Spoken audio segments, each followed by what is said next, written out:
determinasi para juri yang arif lagi bijaksana sebagai penegak neraca keadilan, penjaga masa yang cukup budiman, guru-guru pemangkin generasi madani, dan seterusnya. Hadirin hadirat warga dewan yang saya kasihi sekalian, Assalamualaikum warahmatullahi wabarakatuh, dan salam sejahtera pembuka bicara.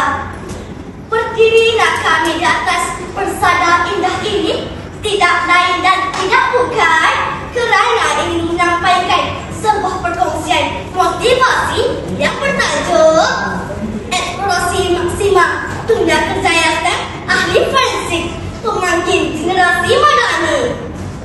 Hadirin sekalian, menurut tiada hal yang melalui model riaset, seorang ahli forensik seperti saya dikategorikan sebagai seorang yang berpersonaliti investigatif.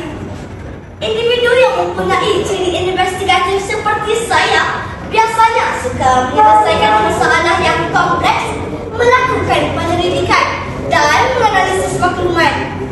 Melalui personaliti realistik pula, saya sebagai ahli forensik cenderung suka bekerja dengan tangan, menggunakan alat dan menyelesaikan masalah secara praktikal.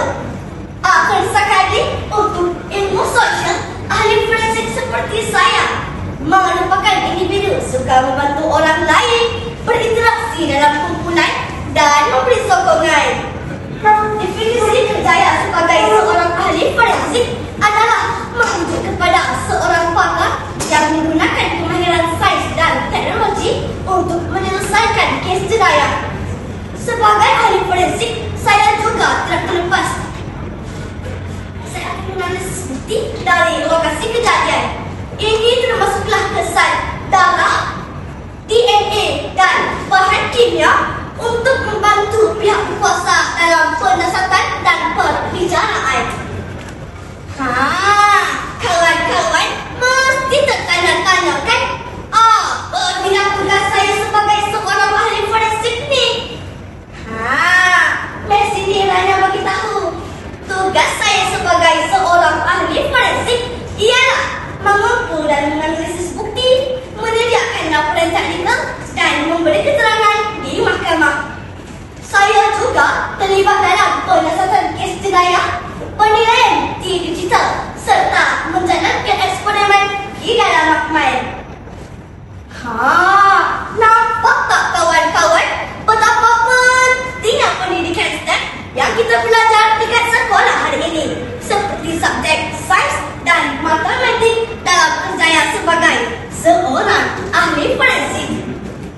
Di samping itu, melalui aspek persekitaran tempat kerjaya pula, biasanya saya akan bekerja di makmal forensik, balai polis atau pusat penyelidikan. Saya juga perlu menghadapi situasi yang penuh cabaran dan bekerja dalam berbagai waktu, bergantung kepada keperluan kes.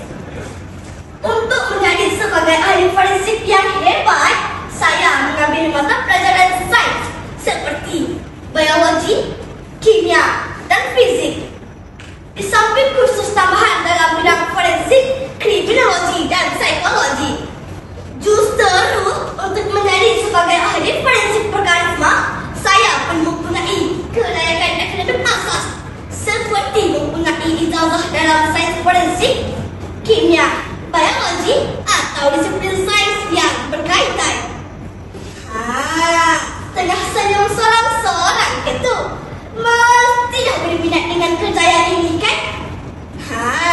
Jom rana cerita pula maklumat Institut Pendidikan Tinggi yang menawarkan program berkaitan kerjaya ini. Di Malaysia, institusi seperti Universiti Teknologi Malaysia, Universiti Sains Malaysia dan Universiti Kebangsaan Malaysia turut menawarkan program dalam bidang sains forensik. Ini adalah pilihan utama untuk pelajar yang berminat dalam kerjaya ini. Selain itu, untuk menjadi sebagai seorang ahli forensik yang berkompetensi, saya juga perlu mengikuti pelatihan dan kursus. Latihan praktikal dan kursus tambahan dalam teknik forensik, keselamatan data dan analisis bukti adalah sangat penting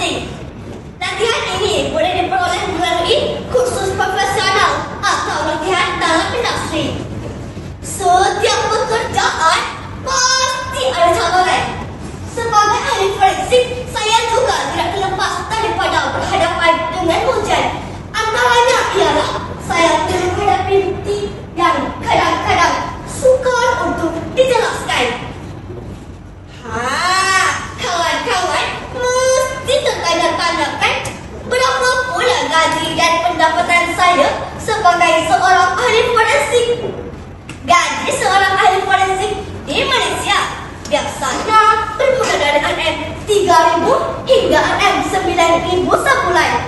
Namun, ia bergantung kepada pengalaman dan kedudukan.